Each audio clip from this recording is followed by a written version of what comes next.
আসসালামু আলাইকুম। জামাত জলে লন্ডভন্ড বিএনপি রাজনীতি একেবারে জামাত আজকে নির্বাচনে প্রথম দিনে চমক দেখিয়ে দিয়েছেন, একেবারে ঝড় তুলছেন।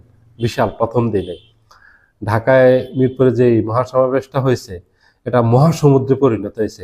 এত ব্যাপক জনসমাগম হয়েছে কল্পনার বাহিরে, এটা কেউ কল্পনা করেন, এটা ভাবতেও পারেনি যে এত বিশাল সমাবেশ হবে মিরপুরের এই সমাবেশ।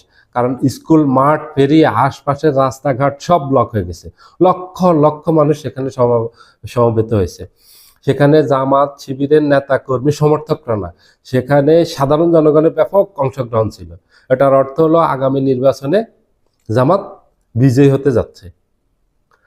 এখানে একটা সমাবেশে যখন একটা দলের নেতাকর্মী সমর্থকদের বাহিরে বিশাল একটা সমাগম থাকবে, সাধারণ জনগণের অংশগ্রহণ থাকবে, তখন মনে রাখবেন যে ওই দল ক্ষমতায় যাচ্ছে, এটা হচ্ছে তার পূর্ব লক্ষণ।